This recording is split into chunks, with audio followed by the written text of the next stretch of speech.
শ্রীমদ্ ভগবদ গীতার অষ্টাদশ অধ্যায় মোক্ষ যোগের আজকে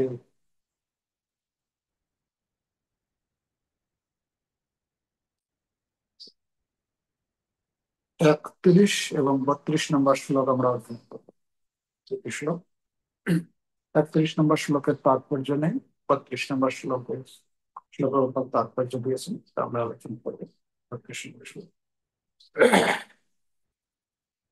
জয়া ধর্মম অধর্মম চ কার্যম চাকার্যমেব চ অযথাবৎ প্রজানাতি বুদ্ধি সা পার্থ রাজসে।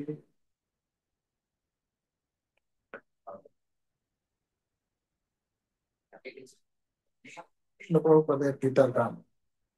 যথা ধর্ম কার্য কার্য অযথাবৎ জানে রাজসিক সেই বুদ্ধি শাস্ত্রের প্রমাণে।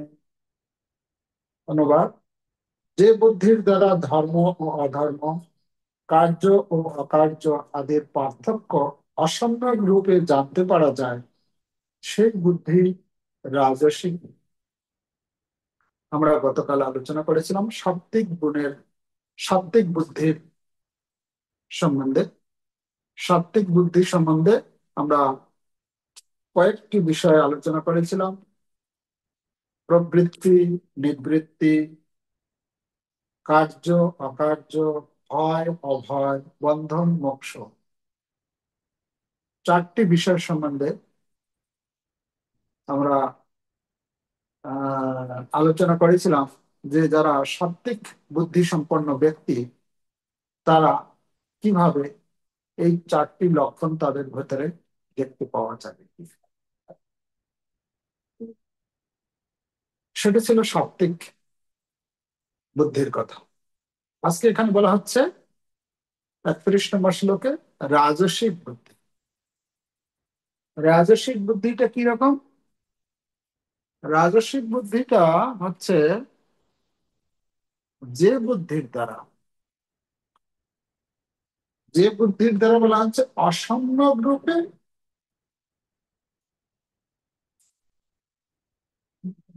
জানতে পারে।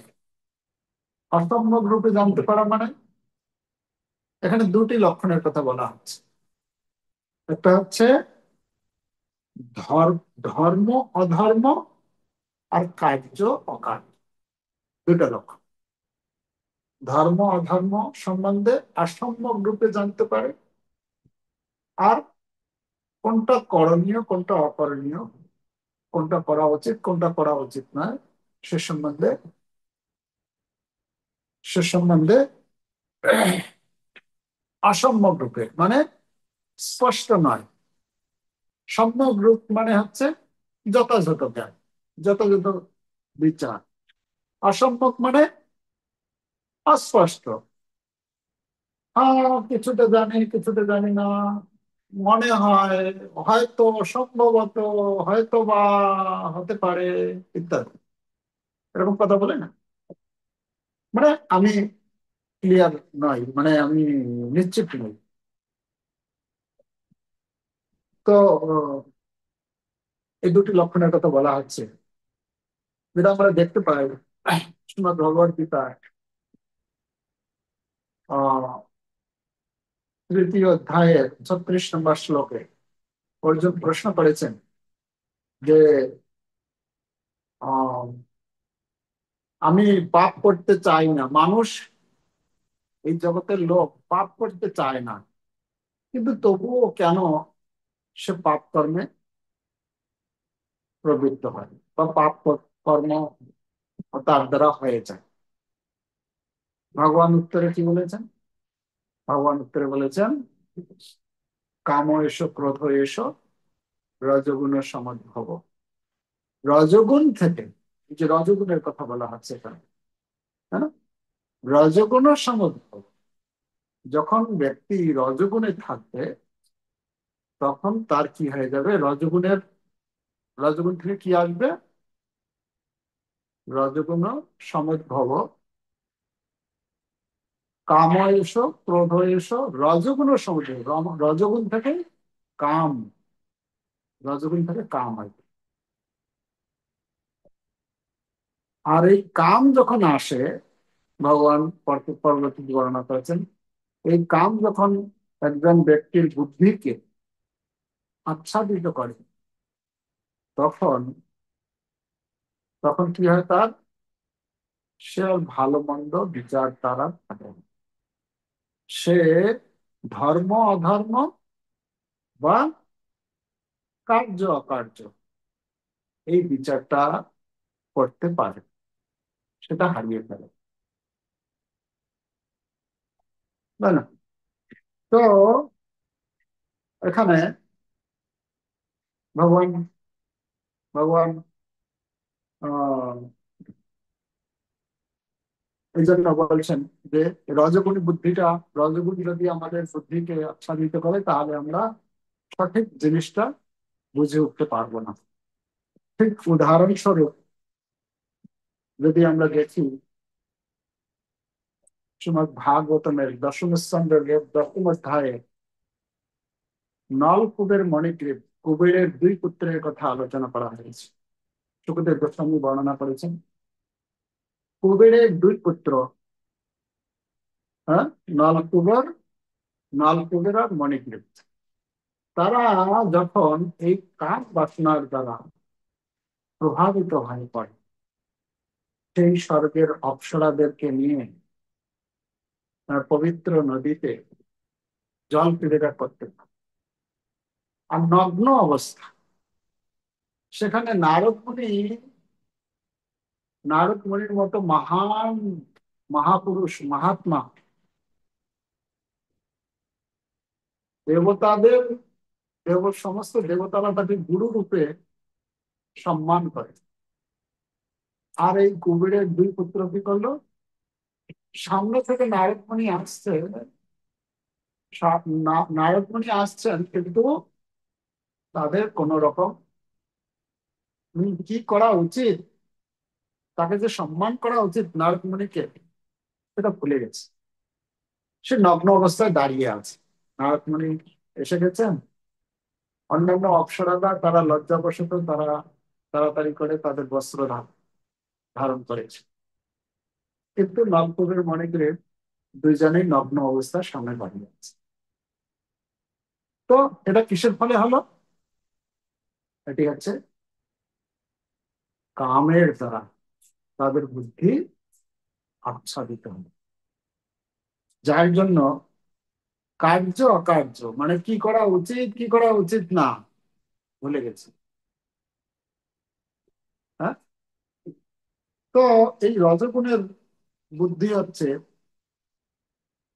এরকম যে তাদের বিচার শক্তি তারা হারিয়ে ফেলবে। যখনই আমরা রজগুণের দ্বারা, আমাদের বুদ্ধি রজগুণের দ্বারা আচ্ছাদিত হবে, তখন আমরা এইরকম আমাদের বিবেক শক্তি, আমাদের বিচার শক্তি, কোনটা কাজ করণীয় কোনটা অকরণীয়, সেটা আমরা ভুলে যাব, তাই না? তো 30 এবং 31 নম্বর শ্লোকে, 30 নম্বর শ্লোকে সাত্বিক গুণের কথা শুনলেন, সাত্বিক বুদ্ধির কথা। আর 31 নম্বর শ্লোকে রাজসিক বুদ্ধির কথা। দুটো কথা শোনা হলো। তাহলে অর্জুনের তখন মনে মনে প্রশ্ন, তাহলে তমগুণের বুদ্ধিটা কি রকম? তো ভগবান তখন এই 32 নম্বর শ্লোকে তমগুণের বুদ্ধির কথা বলছে। অধর্মং ধর্মমিতি যা মন্যতে তমসাবৃতা সর্বার্থান বিপরীতাংশ্চ বুদ্ধি সা পার্থ তামসী। প্রভুপাদের লিখেছেন, ধর্মকে অধর্ম মানে, অধর্মকে ধর্ম, বিপরীত সে তামস, বুদ্ধি আর কর্ম। তার মানে ধর্মকে অধর্ম মানে অধর্মকে, আচ্ছা অনুবাদ, হে পার্থ, যে বুদ্ধি অধর্মকে ধর্ম এবং সমস্ত বস্তুকে বিপরীত বলে মনে করে তমসাবৃত, সেই বুদ্ধি তামসিকী। খুব সুন্দর তাৎপর্য। তমগুণাশ্রিত বুদ্ধি বৃত্তি সবসময় যেভাবে কাজ করা উচিত তার বিপরীতটাই করে। যেগুলি আসলে ধর্ম নয় সেগুলোকেই তারা ধর্ম বলে মেনে নেয় আর প্রকৃত ধর্মকে বর্জন করে। তামসিক লোকেরা মহাত্মাকে মনে করে সাধারণ মানুষ, আর সাধারণ মানুষকে মহাত্মা বলে মেনে নেয়। হয় এটা দেখা যায় আমাদের সমাজে, এরকম লোক দেখি আমরা, বা এই ধরনের কথা শুনি, শুনতে পাই। সকল কাজেই তারা কেবল ভুল পথটি গ্রহণ করে, তাই তাদের বুদ্ধি তমগুণে আচ্ছন্ন। এখন কথা হচ্ছে সপ্তগুণ আর রজগুণ, আমরা দুইটা দুটো গুণের কথা শুনলাম, কিন্তু এখানে আমরা দেখতে পাচ্ছি যে তমগুণের হচ্ছে কি ঠিক বিপরীত, অধর্ম ধর্ম নীতি, অধর্মকে ধর্ম বলে মনে করে। এটা কিসের ফলে হচ্ছে? মন্যতে, মনে করে তারা তমসাবৃতা, তমগুণের দ্বারা যখন বুদ্ধি আবৃত হয়ে যায়। তমগুণী বুদ্ধি হচ্ছে কি? তমগুণী বুদ্ধি হচ্ছে যখন আমাদের বুদ্ধি তমগুণের দ্বারা প্রভাবিত হবে, তখন আমরা অধর্মটাকে ধর্ম বলে মনে করব, আর ধর্মটাকে অধর্ম বলে মনে করব। অধর্মকে ধর্ম, প্রভুপাদ অনেক সময় আলোচনা করেছেন, যারা মাংসাহারী, পশুবধ করে। মাংস খেতে গেলে তো পশুবধ করতে হবে, জীব হত্যা না করে তো মাংস খেতে পারবে না, তাই না? তো প্রভুপাদ বলছেন যে কিছু লোক মাংসাহার করছে, শুধু কিছু লোকের কথা না, সাধারণ লোক তো জানে না তাই খায়। তাদের, যদিও তাদের পাপ হচ্ছে, কিন্তু তারা অতটা দোষী বলে যতটা যারা শাস্ত্র অধ্যয়ন করে, অনেক মঠ মন্দিরের সঙ্গে যুক্ত, বা মঠ মন্দিরেই থাকে, এরকম অনেক সাধু মহাত্মারা, মানে তথাকথিত সাধু মহাত্মা বলে সমাজে প্রসিদ্ধি লাভ করেছে, তারা পর্যন্ত এই মাংসাহার করছে। এবং তারা বলছে যে তোমার যেটা ভালো লাগে সেটাই ধর্ম, সেটাই করো। এটা কিরকম, কিরকম তারা বলে? রজগুণের দ্বারা বুদ্ধি আবৃত আর তমগুণের দ্বারা বুদ্ধি আবৃত, আমরা যদি একটু আলোচনা করি। রজগুণের দ্বারা বুদ্ধি আবৃত মানে হচ্ছে, ধরুন আপনার চোখের সামনে ধুলো, অনেক ধুলো আছে, অনেক ধুলো উঠছে, তা আপনি কোনো একটা জিনিস দেখতে গেলে আপনি আচ্ছা আচ্ছা দেখতে পারেন, মানে অস্পষ্ট দেখা যাচ্ছে, একটু দেখা যাচ্ছে না, এরকম হতে পারে না? কিন্তু যদি অন্ধকার হয়ে যায় তাহলে কি হবে? কিছুই দেখা যাবে। তো রজগুণের বুদ্ধি, রজগুণের দ্বারা আবৃত বুদ্ধিটা হচ্ছে অস্পষ্ট, মানে পুরো ধুলোয় ভরে গেছে, আমি দেখতে পাচ্ছি না ঠিক জিনিসটা। আর তমগুণের দ্বারা আবৃত মানে পুরো সুইচ অফ, লাইটের সুইচ অফ, মানে একদম পুরো অন্ধকার। এখন যে অন্ধকারে থাকবে, অন্ধকারে থেকে এসে বলবে অপরজনকে, আরে চলো, সব দিকেই রাস্তা আছে, সব দিকেই ভালো, সব ঠিক আছে, কি হবে?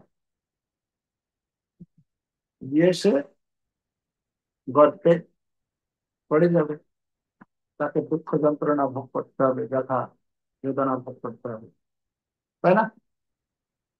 তো আমরা যদি এটাকে তুলনা করি, তাহলে রজগুণ থেকে রজগুণটাই তো খতরনাক। তমগুণটা মানে আরো কি পরিণতি, মানে পুরো অন্ধকার। রজগুণটা তো বুঝতে পারছে না কি করা উচিত কি করা উচিত না, এটা একটা স্তর। কিন্তু তমগুণে কি, ভুলটাকে ঠিক মনে করা আর ঠিকটাকে ভুল বলে মনে করা। এই জগতে যেটা আমরা মানে বেশিরভাগ লোকের ক্ষেত্রে আমরা দেখি, তারা বলে আরে ধর্ম মানে এইটা নাকি, ধর্ম মানে তুমি এই আহ, কি বলে, এটা খাবো না ওটা খাবো না, এই কি বলে আত্মাকে দুঃখ কষ্ট দিয়ে কি ধর্ম, এটা ধর্ম বলে, এটা বলে এরকম। আত্মাকে কষ্ট দিয়ে কোনো ধর্ম হয় না। বা সমাজের সেবা যে করছি, সমাজের সেবা, এটা হচ্ছে প্রকৃত ধর্ম। ধর্ম মানে আমি হ্যাঁ, শুধু কৃষ্ণ নাম করব, গীতা ভাগবত করব, আর কৃষ্ণ ঠাকুরের পুজো করব, আর অন্য কাউকে পুজো করব না, এটা ধর্ম না। অনেক রকমের এরকম আমার থেকে আপনারা অনেক আহ, শুনেছেন যে যেহেতু গ্রামে গঞ্জে সর্বত্র এই ধরনের লোক রয়েছে, তারা বিভিন্ন সময় বিভিন্ন যুক্তি উত্থাপন করে। যারা প্রপাত এখানে তাৎপর্য বলছেন, তামসিক লোকেরা মহাত্মাকে মনে করে সাধারণ মানুষ, মানে যারা ভক্তি করছে, ভগবত ভক্তির অনুশীলন করছে, তাদেরকে হেয় করে। আর সাধারণ মানুষকে মনে করে মহাত্মা। হ্যাঁ, এরকম দেখা যায় লোকে গ্রামে গঞ্জে। হ্যাঁ, কোনো একজন লোক হয়তো, সে হয়তো ভক্তির আদৌ কিছু পালন করে না, ভগবান সম্বন্ধে কিছুই জানে না, সে এটা আমার কি বলে, উম, তথাকথিত লোক দেখানো কিছু পরোপকার করছে। তো সে হচ্ছে সমাজের চোখে সে হচ্ছে মহাত্মা ব্যক্তি, তার মতো আর সে মানে ভগবানের তুল্য। তার মানে তার বুদ্ধিটা, যারা মনে করছে, তার বুদ্ধিটা তমগুণের দ্বারা আচ্ছাদিত হয়ে পড়েছে, তাই সে বুঝে উঠতে পারছে না। একজন ভক্ত যখন যাচ্ছে তার কাছে, তাকে তার কত রকমের দোষ নিন্দা মন্দ করছে। তো আজকের শ্লোকের বিষয় হচ্ছে এটাই, যে আমরা যা পেলাম, যে রজগুণের